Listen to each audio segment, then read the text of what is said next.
Hello, everyone. Welcome to the very first edition of the On the Right Side podcast here at the America First Warehouse in Ronkonkoma, New York. And this is being blasted out throughout the country. And I'm very honored to have my co-host joining us today as well, David Zere. David, thank you for being a part of this.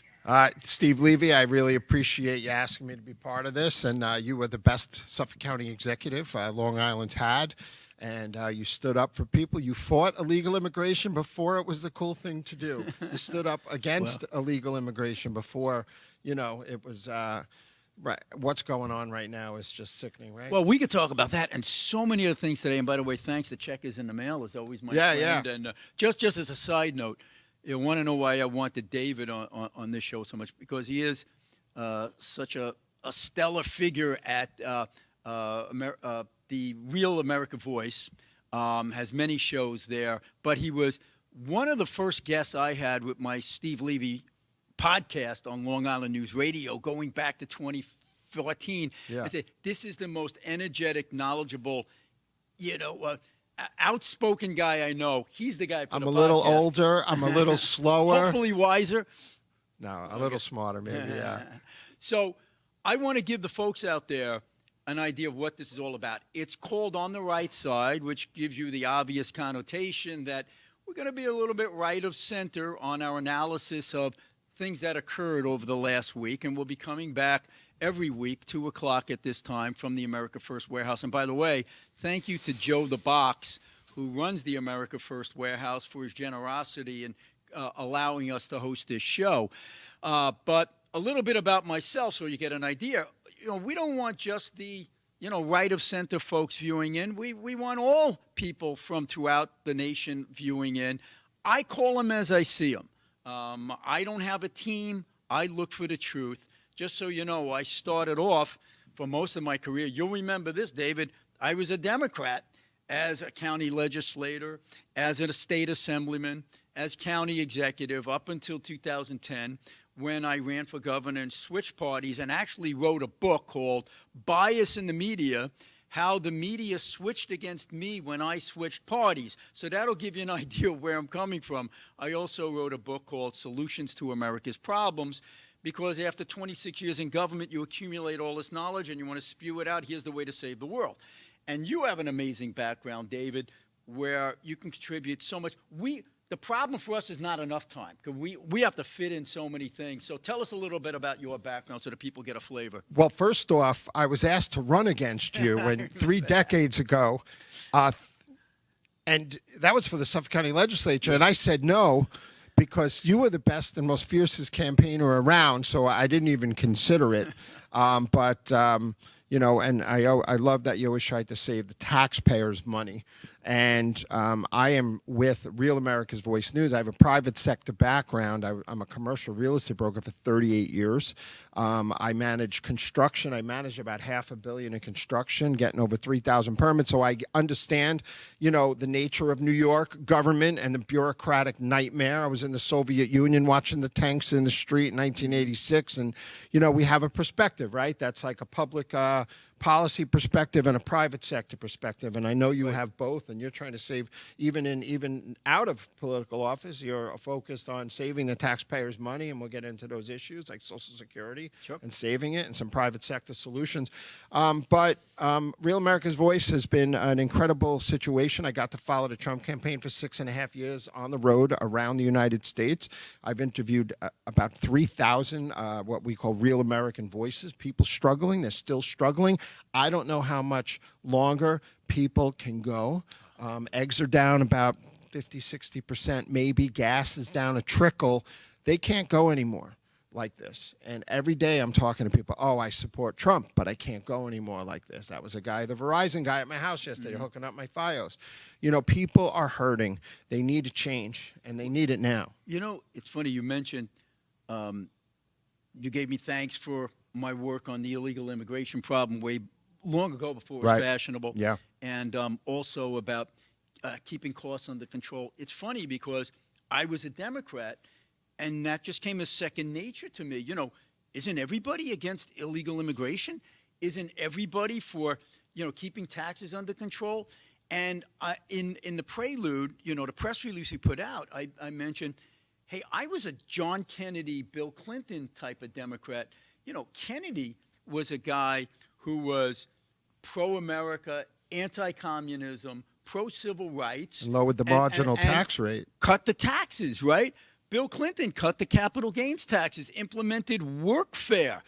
These guys could never get elected in a primary today. So that's why people say, well, why did you switch parties? It's the Ronald Reagan line, David. I didn't change. I didn't leave the party. The party left me.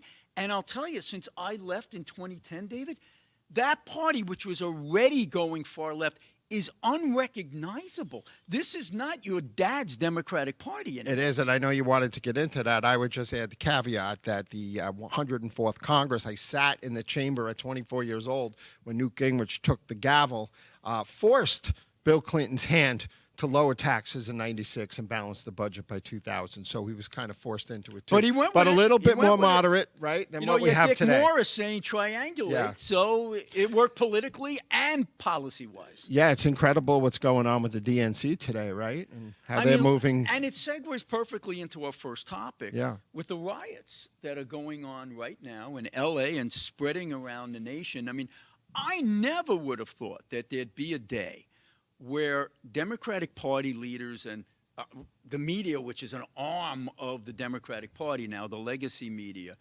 would be painting the law enforcement officers in ICE and the National Guard as being the bad guys. And the illegal immigrant crowd, and it's not just them. It's a conglomerate. It's the new intifada. It's colors of change. The Marxists and the George Soros supported groups, it's the intersectionality amongst them all. They press a button, get 1,000 people out there in black robes, start throwing rocks. Cops. Yeah, this isn't the Kent State riots. This is an amalgamation of NGOs and other groups that are dedicated to destroying the United States from the inside. And we have my co-host Ben Berquam on the ground in L.A. this week, and the coverage has just been so spectacular. But I do sympathize with the protesters. They liberated all the sneakers from Stride Right when they broke the windows because those sneakers were tired of getting stepped on. And everybody needs phones, so you got to communicate with their families, tell them they'll be home late that night. So I understand the looting of the T-Mobile store.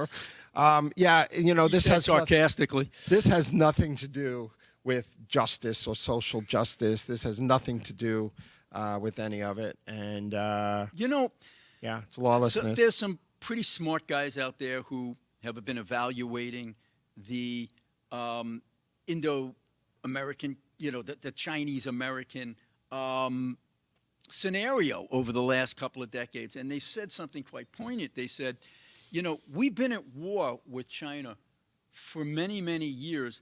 The Chinese know it, but we don't. They act like they're at war, and we don't. Same thing here, I think, with this conglomeration of Marxists, the Intifada, the crazy leftists that all circle together. We're at war with them. They know it, and they act accordingly. We just don't know it yet. The average person doesn't know. What do you mean by that we're at war with these Marxists? Mao and Khrushchev and the rest of the premiers in the Soviet Union said, we will do it to ourselves, our own unwinding.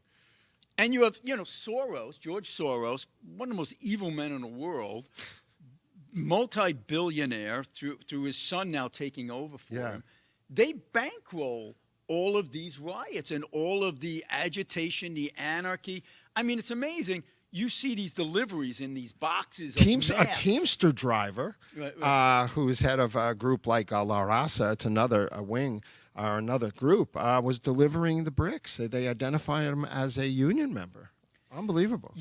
I'm hoping what you'll see this time, as opposed to the Black Lives Matter period, is that they'll make some examples, and it looks like Pam Bondi, the Attorney General, is out there very aggressively saying, hey, those weak noodles and as your local prosecutors won't touch you, but we will on the federal level. You're attacking ICE officers. That triggers federal legislation and federal indictments coming down the pike. There have to be some examples made of these more violent people. Well, it's not organic, because if it was organic, you would see 1 million people holding hands sitting Indian style in the square and taking a Gandhi approach and saying, hey, this isn't right. This guy's been here for 25 years maybe, and he has families now and all this. Don't take him to get the criminals first or something. But there's no logic. There's no rationale, and they are violent. And this is about parents not being in the homes and these kids not getting their asses kicked enough when they were children. And a lack of education where, the young people on our campuses are so naive, not knowing the history of the Middle East, for instance, and just buying the brainwashing that's coming from this Chinese Communist Party and Qatar-funded nonsense that's being spewed in the universities. They actually believe this crap, and it leads to this anarchy where they're calling for intifada here in the United States, where people are now getting killed through an intifada. And they're putting trigger warnings on the 75th anniversary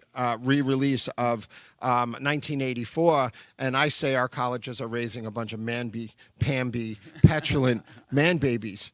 Well, how was that for an opening episode, folks? We're taking a quick break. Catch up us on the next side, and we'll have a lot more interesting stuff to talk about. Who broke the television?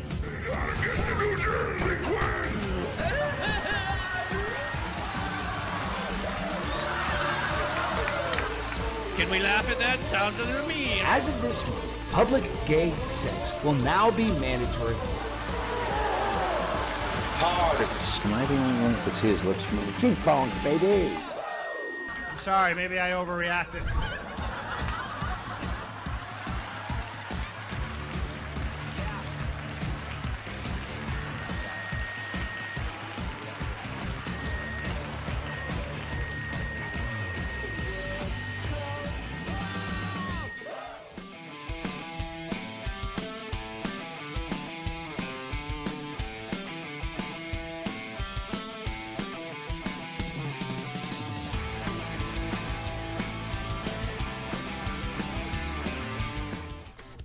Are you a musician, comedian, actor, filmmaker, or artist who stands for traditional American values? Do you believe in the preservation of our nation, our culture, and our freedoms? If you share our passion for America and want to use your talents to make a difference, we want to hear from you. Our mission is clear. Through the arts, we uphold the principles of freedom, faith, family, and the American spirit. It's time to step up to the mic and make your voices heard. So contact us at AmericanConservativeArtists.com. The dehumanizing rhetoric of Adolf Hitler, Donald Trump's language, mirrors this directly. Well, Hitler was duly elected. Let's deal with Hitler, okay? I don't think it's hyperbolic to say that is Mussolini Hitler-like language.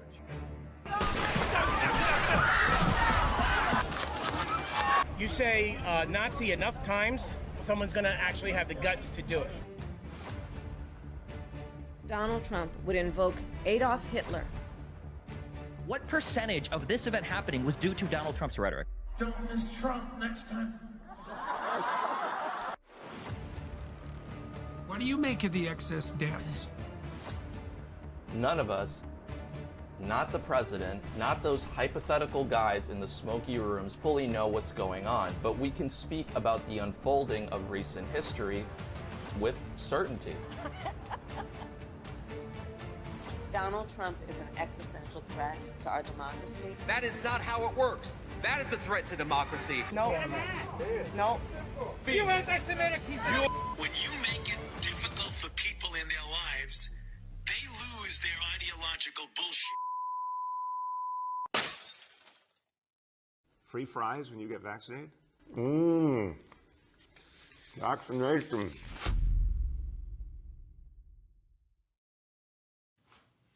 Hey, everybody. Welcome back to segment 2 of the very first edition of On the Right Side podcast with your host, Steve Levy, and David Zere to my right. He's usually to my right. I'm to the right of Attila the Hun, I was told. You know, when some of the gang here at the America First Warehouse asked me what would be my favorite type of podcast, I said, I want to do something like Clay Travis and Buck Sexton, who took over for Limbaugh, where it's just two guys of like mind talking it out. They have nothing on us. They have nothing on us. I was just going to say, you guys, watch out. We're coming.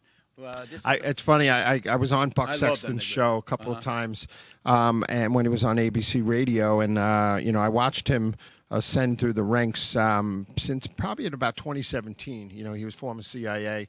I first met him in 2015 at Ted Cruz's launch party for his election bid for the 2016 election at Campbell's apartment in Grand Central Station. At whose apartment? That's the name of the bar, the Campbell apartment. Somebody's apartment. I'm in the she crowd. Don't worry. Okay. That's funny. You know, on a commercial break, I don't know if the folks who are viewing saw it. There was something about how the left is constantly calling Trump Hitler over and over again. And at one point, they had Jake Tapper, a tape of Jake Tapper calling Trump Hitler. And it raises a storyline I want to talk about now. It's an article I wrote, published this week in Newsmax. I'm a contributor to Newsmax.com. I get articles in there all the time.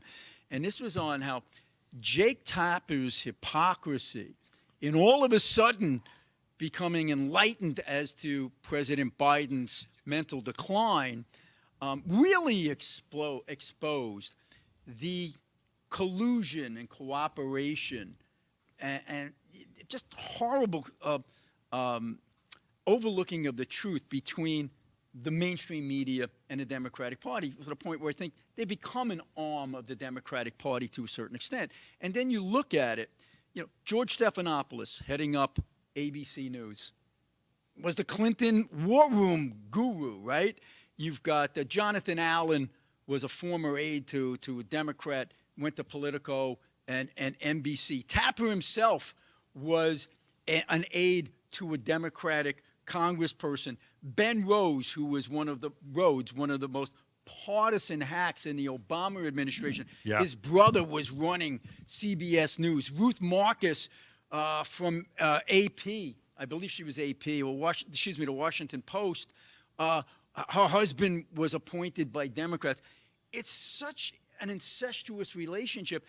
And the fact that the media now, the mainstream media, not the conservative media who called it out from the start, that the president was declining, President Biden, now saying, what a revelation. We now got the inside scoop that this guy was in serious trouble cognitively. And we're sitting back saying, are you ridiculous? We knew it the whole time, since 2019.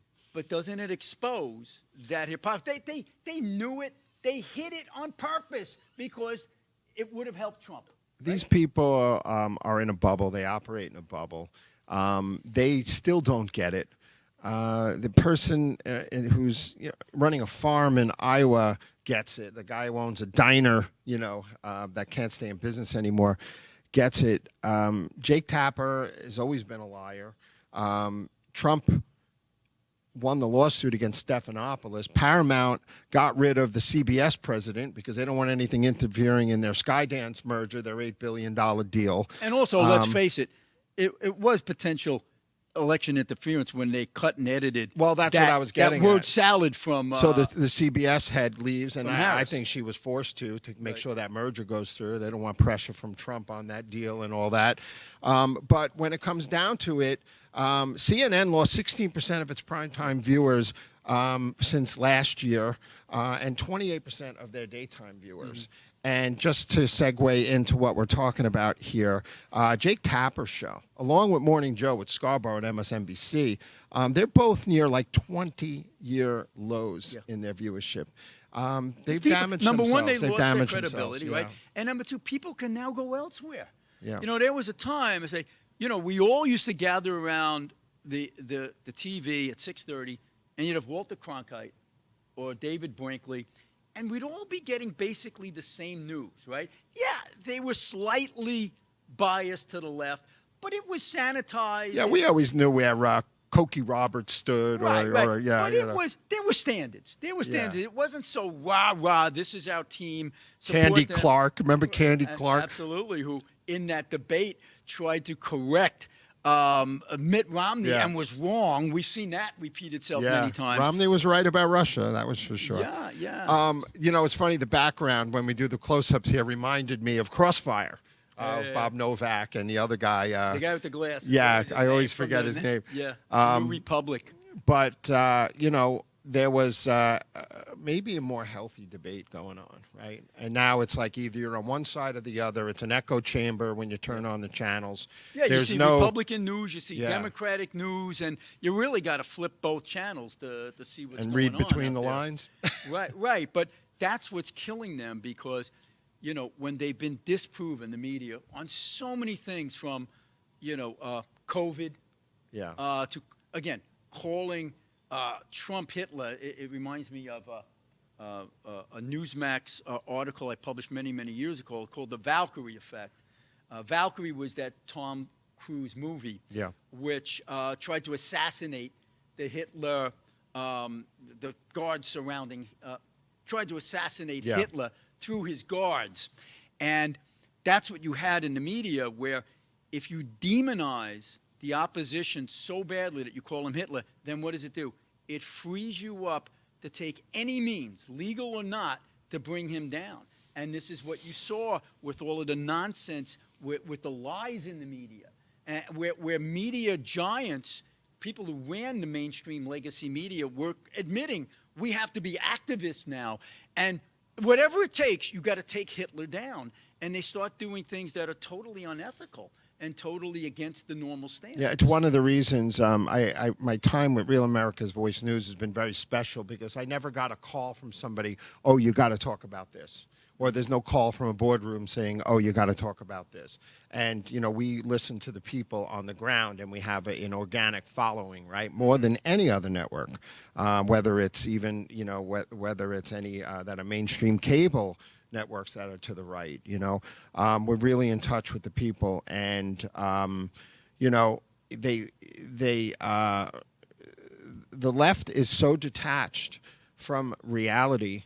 They're the people who step over the bodies on the way to Starbucks. Well, you know, when I was a Democrat, my Republican friends like David would tell me, you know, you have no idea what it's like. There's a tremendous bias in the media, you know, slanting toward the left. And I said, yeah, maybe a little, but it's real. You guys are over-exaggerating. The minute that I became a Republican and everything shifted against me on how they covered me, okay, it's like I went back to David and I say, David, you understated what that bias You got was. even attacked from your own side when you switched parties from the new side you chose because you were trying to save the taxpayers' money in Suffolk County on a certain key issue. And, you know, listen. Well, we saw with Doge how Yeah. hard it is to save money on either Yeah. side, Yeah. right? It's really You ridiculous. got to take bold stances, right? You know, it segues into a topic that I want to talk about. It was an article that was one of my articles that was published in the Washington Times yesterday. I hope you all will look at it. It's called How to Save Social Security. And you and I have talked about this. We're going to run out of money in the trust fund by 2033 if something's not done to shore it up. So you have all these pundits out there and elected officials, and what do? Well, we can raise taxes. That hurts. We can raise the retirement age. That hurts. We could raise taxes on each individual recipient. That hurts. There's a better way, and I talk about it from a white paper that was published by my Center for Cost-Effective Government, of which I'm the executive director. It's a conservative, fiscally conservative think tank. And we say the answer is simple as this, David. Just invest a portion of that trust fund in a Standard & Poor's index fund. It's not Steve Levy's idea. It's not just in treasuries. That's right. This was talked about in a congressional commission back in 1996. They did nothing. It was talked about again in 2005. They did nothing. Steve Forbes, the former candidate for president, had suggested, let's allow younger people to take that FICA money and put it in their own 401ks and let it grow. I think the better way was to just take maybe a quarter of that trust fund and put it in S&P index, which, by the way, David, since 2005, rose by 9.8% vis-a-vis the Treasury notes that were an average of 2.2%. Had they done that, we'd have $6 trillion more dollars in that fund today would be. Yeah, totally I solved. I was in the investment business for a little while with life insurance, and about 15 years ago, we were offering people a yield based on the S&P 500, and people would have made about 150% on their money already, tax-free. Yeah. You know, and I saw that in your analysis, the average Social Security yield might be only 2.5%, whereas if it's private sector, it could be 4 or 5%. Well, the New York State pension system is a perfect example where the fiduciary, the state controller, diversifies. You know, he's got bonds in there, but they're maybe 20% of the portfolio. The majority of it is safe stocks and even real estate, so it's spread out. They've never collapsed, okay? It's not this thing that, oh, if the market goes down like at 9/11 or in 2007 with the real estate crash or the pandemic, all the money's going to go away. No, there's a tremendous amount of money. You'll have a small dip. You don't need that money all in 1 year. You'll get it back within a year or two. So it's about time that they wise up. One of the problems with raising the age is Americans aren't living as long as they used to be. We've actually gone backwards by a couple of years. For the first time ever, peaking in the COVID era there. Yeah. All right, folks. I hope you're finding this interesting. We have a lot of more stuff, including more talk on illegal immigration, David Hogg, and a lot of other fun stuff. Stay tuned. Corrupt judges, broken families, families torn apart. This isn't justice.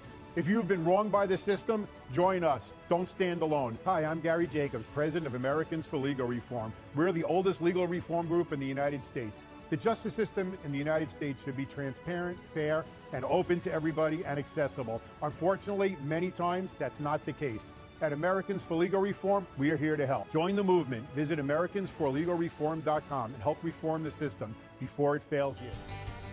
The America First Ultra MAGA Store. For all your MAGA needs. We sell t-shirts, tumblers, flags, hats, sneakers, bumper stickers, and a whole lot more. The most patriotic America First retail store. The America First Ultra MAGA Store. Welcome, everybody, to the Not So Newlywed Show, where 3 couples are going to compete for really great prizes. Okay, Donna, we asked Mike, who complained first on your honeymoon, you or him? What do I think? Yeah, what do you think? I think he said... Lisa, this ain't the SATs. Just tell us what... Donna, who complained first on the honeymoon? I'm sure it was me, but I have no idea. Donna is right. No, it's always me. What celebrity would you pick for a one-day pass? For me? Yeah, for you, not for him. Matt Damon. Matt Damon! Wow! Who do you hate the most on her side? That rotten no... There are so many choices. Thank you all, and thank you for coming out.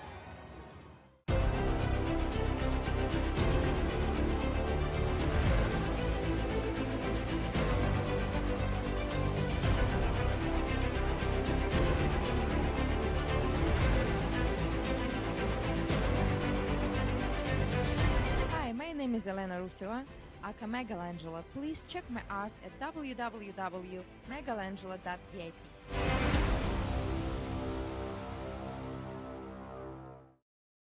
America First Warehouse was really the most patriotic venue that you can ever imagine. We wanted to build something for people to be able to come to and feel so comfortable and so relaxed, because there is nothing out there like it. We give an opportunity for people to really feel good about themselves and about this great country.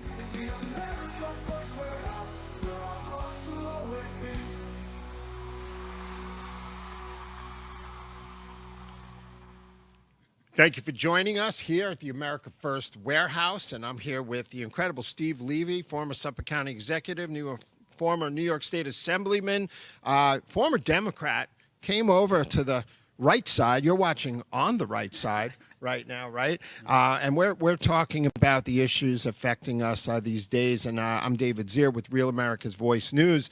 It's just a few exciting things going on. I'm leaving for D.C. on Friday. I'll be down there to cover the 250th military parade in Washington, D.C., but there's so much going on in D.C. I just got back from the Kennedy Center covering the American Miracle.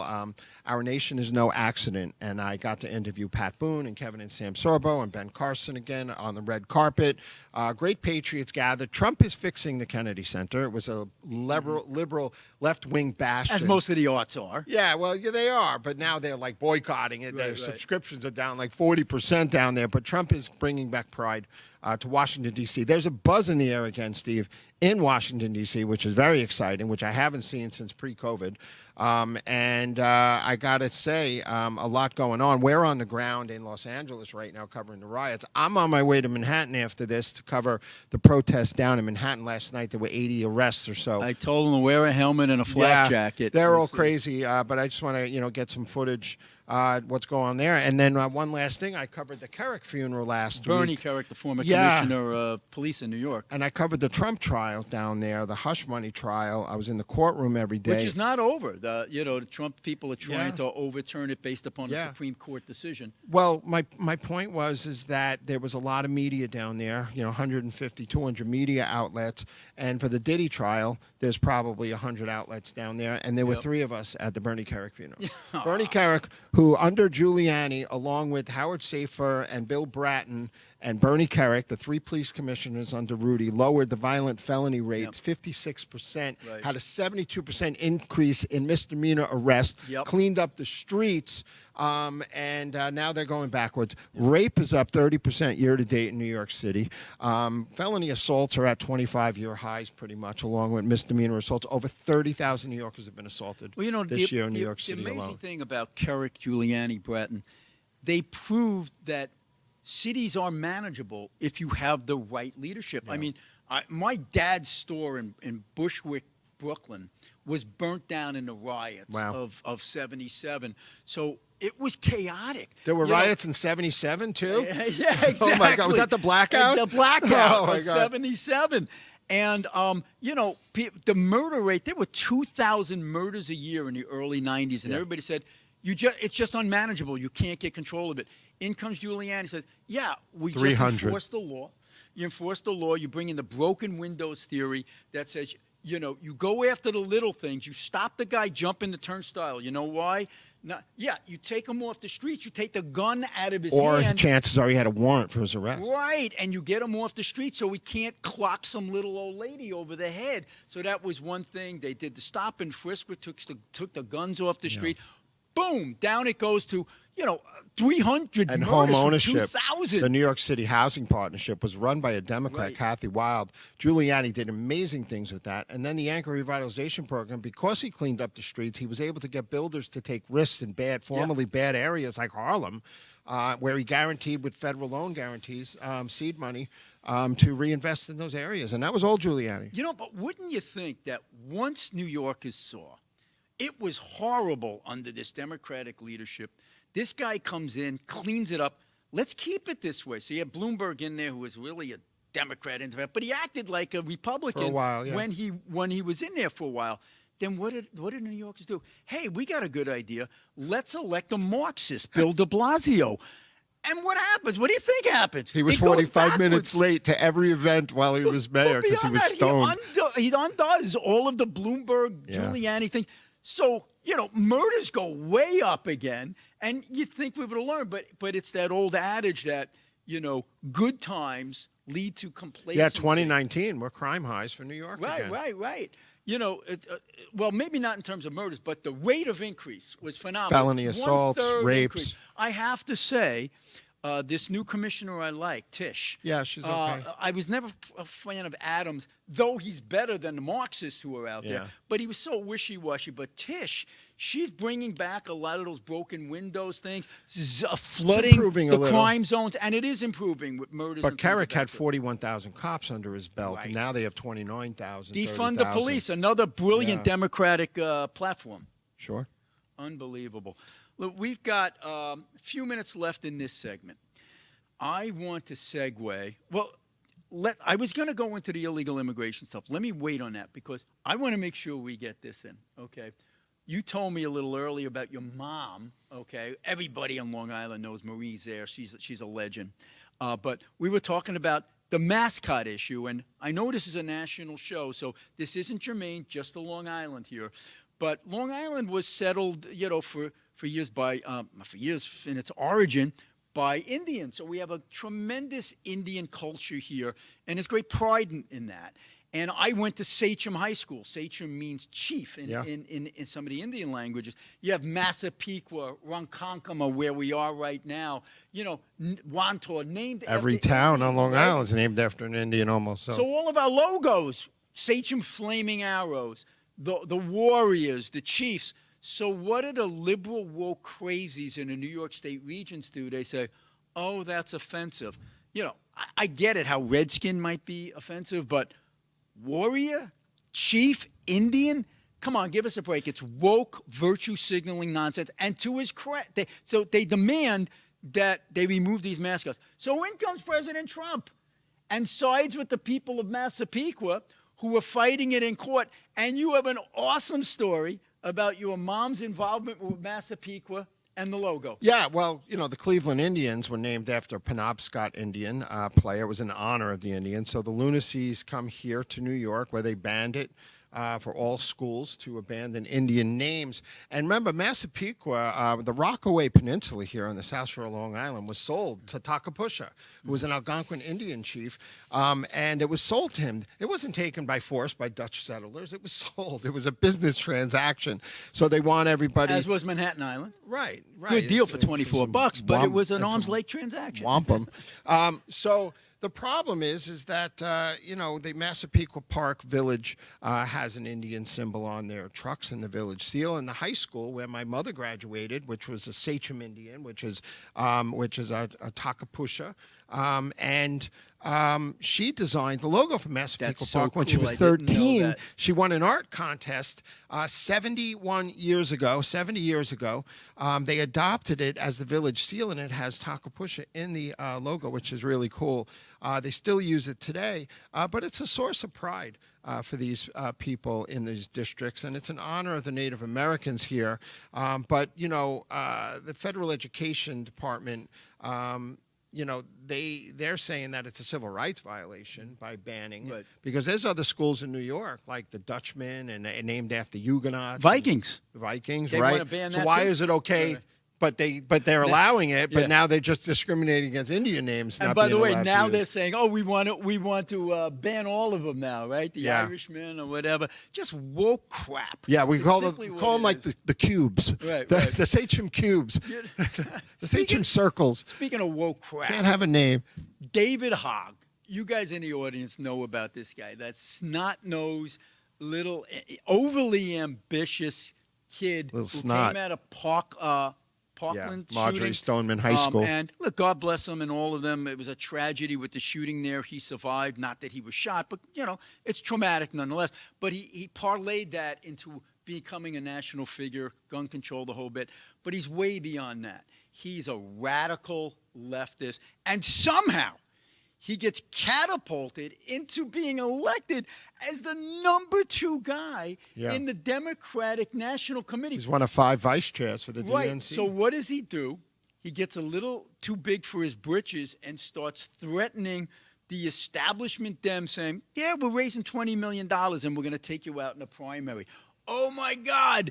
They went apoplectic, and now they're saying, we got to get this guy out. So, David, this is what's so funny about it. How are they getting him out? They can't get him out by saying he's coming after us and we should be able to stay here forever without term limits, blah, blah, blah. They twisted it and used wokeism against Hogg. What are they saying? You actually had one woman who Hogg defeated along with another man. They defeated this one woman. She's saying, unfair, unfair. I'm a woman. I've got to get a slot. And you actually have rules in the Democratic Party that you have equal representation. Get this, not just male and female, but the non-gender. You've got to have a category for non-gender, and they're saying, well, we didn't follow that, so this is our excuse to kick out Hogg's ass onto the curb. So here's David Hogg, Mr. Snot-Nosed, privileged guy who wants to change the world. He leaked tapes of their meetings, right? Yeah. But the biggest joke of it all is he's getting hoisted on his own petard because you're going to get dumped because you're a white guy. You're a white male. And you're going to find out now why so many males are leaving the Democratic Party. But what's very right? scary is he's 25 years old, vice chair of the DNC, and he leads this group called Leaders We Deserve, who's dumping like $20 million to support leftist, progressive, younger Democratic candidates. And if you've seen the younger Democratic candidates and the kids these days, they're not just Marxists, but they don't know their history. Right. And that's a scary thought. And you would think that the Democrats would have learned something from this last election. Go to the center.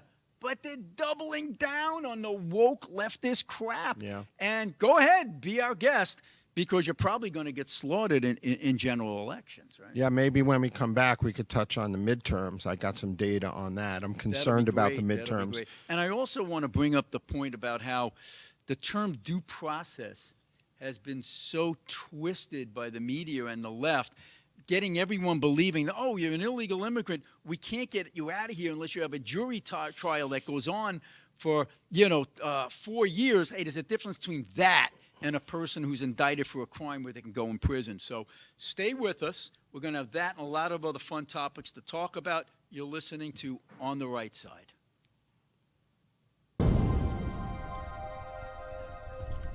I told you this was crazy. I'm out of here. Yeah. Yeah, I got some data from the GOP on some key races. Quick. For you, bow to the master staff. Come to me. Oh my God, this guy's from Jersey. Hi, how you doing? Fuck up my stage.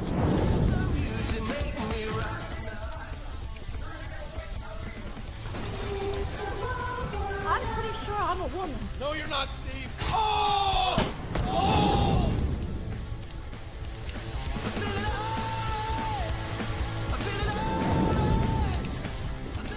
Wet on my side. Now instead of a poke, you're getting a smack. What have I done?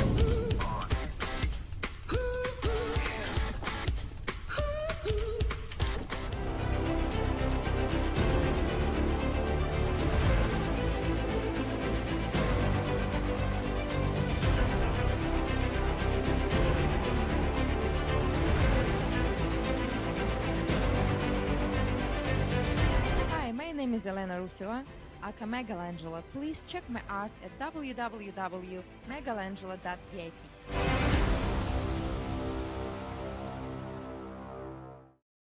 It's me, Joe the Box, at the America First Warehouse, the most patriotic venue in all the land. We just finished up 2 incredible parties like you wouldn't believe. Packed house, sold out. Hey, Scotty Lebedo. This is a nice piece from Scotty, huh? That's what he did. Now, I did tell you that we was in the America First Warehouse, but no, we're not. We're here at the America First Motor Club. Come on in Sunday mornings. We love America. America First, everybody. Come on and see us. Are you a musician, comedian, actor, filmmaker, or artist who stands for traditional American values? Do you believe in the preservation of our nation, our culture, and our freedoms? If you share our passion for America and want to use your talents to make a difference, we want to hear from you. Our mission is clear. Through the arts, we uphold the principles of freedom, faith, family, and the American spirit. It's time to step up to the mic and make your voices heard. So contact us at AmericanConservativeArtists.com. America First Warehouse was really the most patriotic venue that you can ever imagine. We wanted to build something for people to be able to come to and feel so comfortable and so relaxed, because there is nothing out there like it. We give an opportunity for people to really feel good about themselves and about this great country.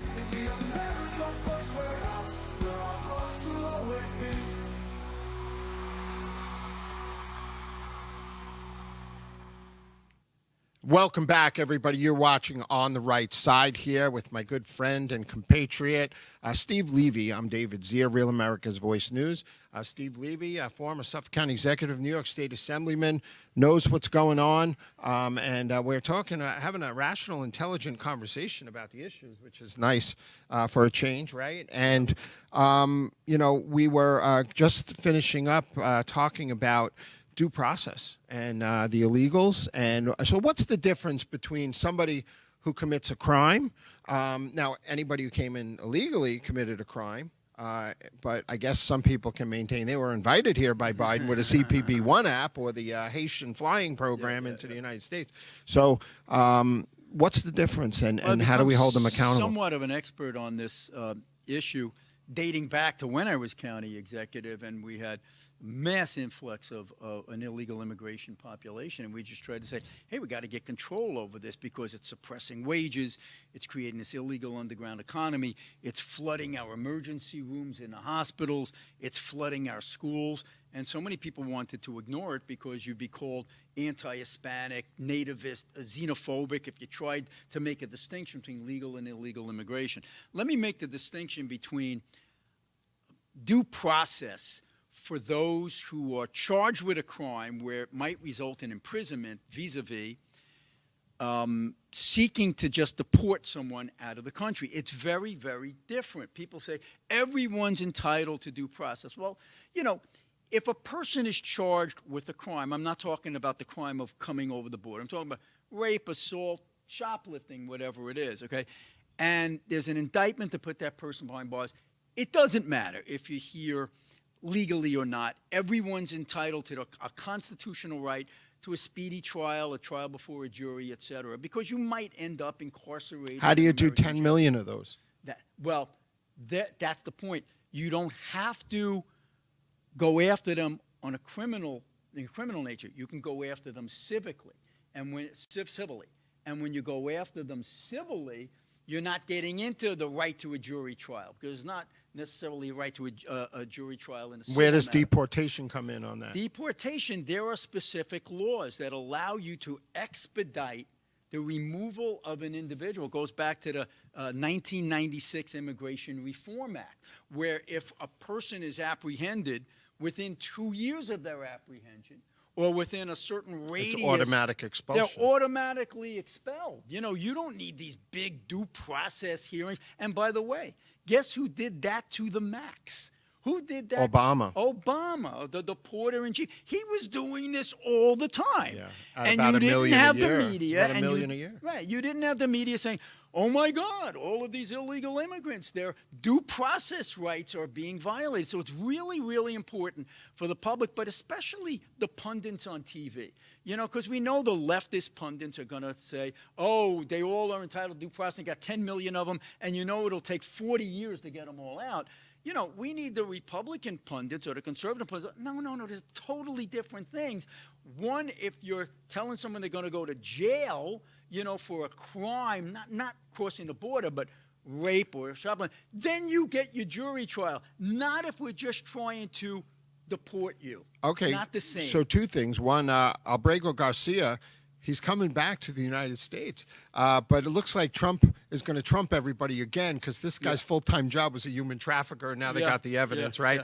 Yeah. So they're going to prosecute him criminally. They're like, okay, you want him back? He's going to spend the rest of his life in jail. It was brilliant to do that, because the Trump administration is probably going to lose the court case on this, because, technically, while a prior court said you can be deported anywhere, you can be deported anywhere but El Salvador, they made the mistake of putting him in El Salvador. But okay, that's what you want. Bring him back. We now have the goods on this guy, that he wasn't just a family man from Maryland, as the media proclaimed him to be. Once again, they picked the wrong hill to die on. Right. Okay, we'll try him. We'll show you what he's like. And then we'll have Senator Van Hollen bringing a margarita to him when he's put in jail here in the States. It's a joke.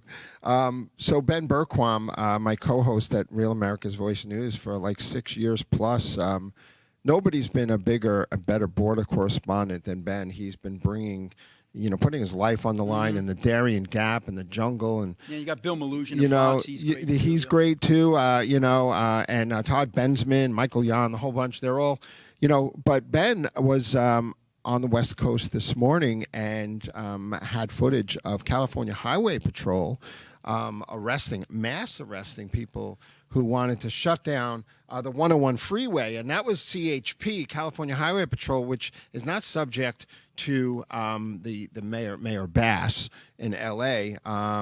And I don't know where Newsom came down on this, but they did make mass arrests today. Anyone trying to block the freeway, which was pretty good. It's about time. I've always been saying, why is there not a penalty?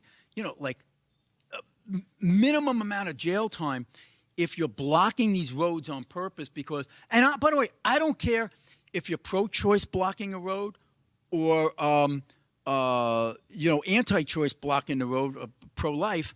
I don't care if you're pro-Israel or pro-Palestine blocking a road. You block a road, you're potentially leading to death. There's maybe an ambulance on that road, getting someone to cardiac arrest to a hospital, and you're leading to that person's death. How about the mother and father who are trying to get their kids once in a lifetime graduation, and you miss that? Well, you know why you don't run them over if they're on a bicycle on the freeway, if they're protesting? Because it's probably your bicycle.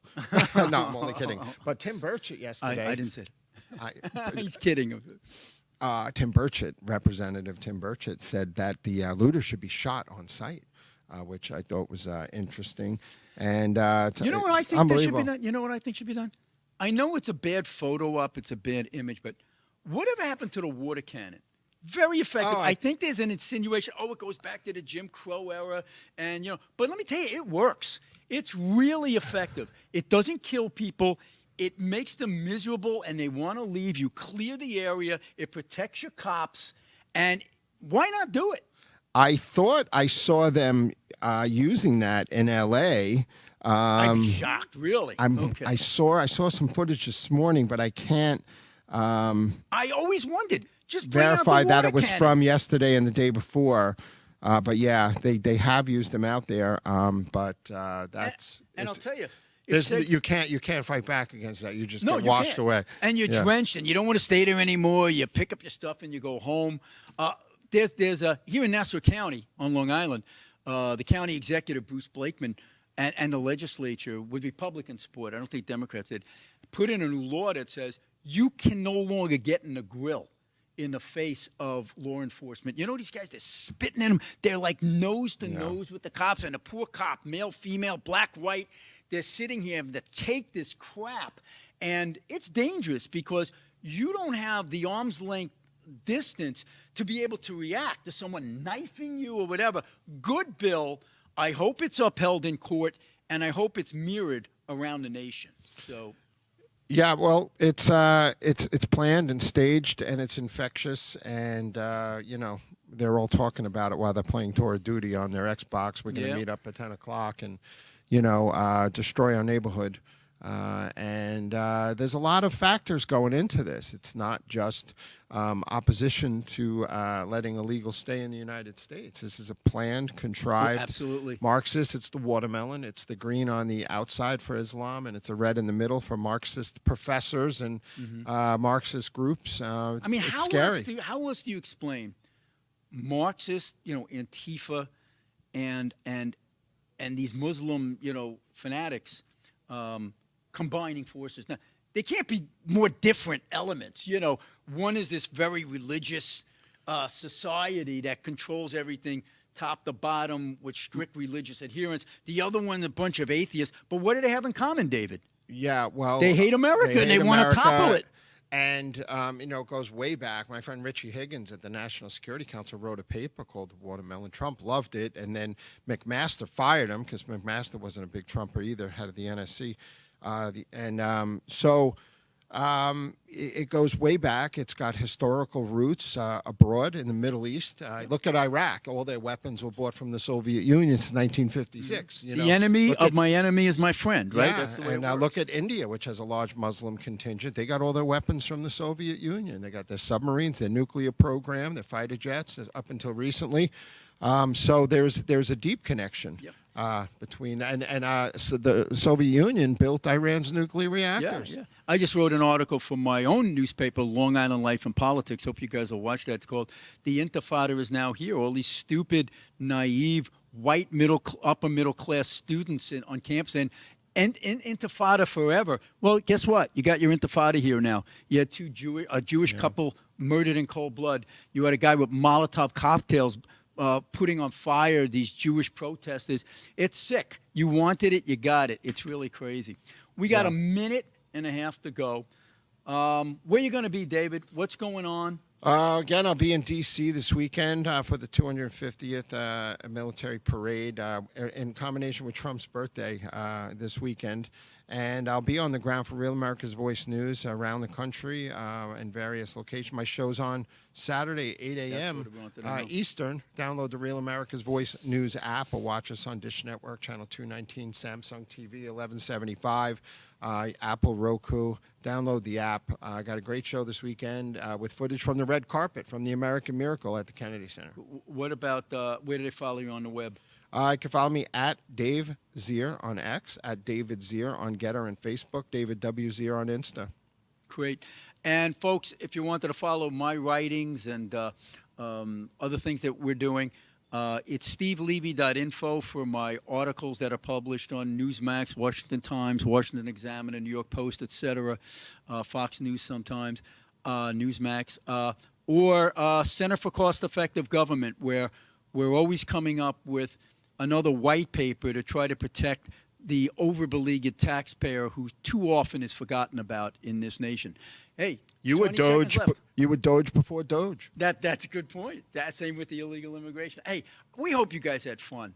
It was fun for us. This was a blast. Yeah, it was great. Great to be with you. Watch out, Clay and Buck. We're coming for you. We'll see you next week. Wednesdays at 2 on the right side. Ciao.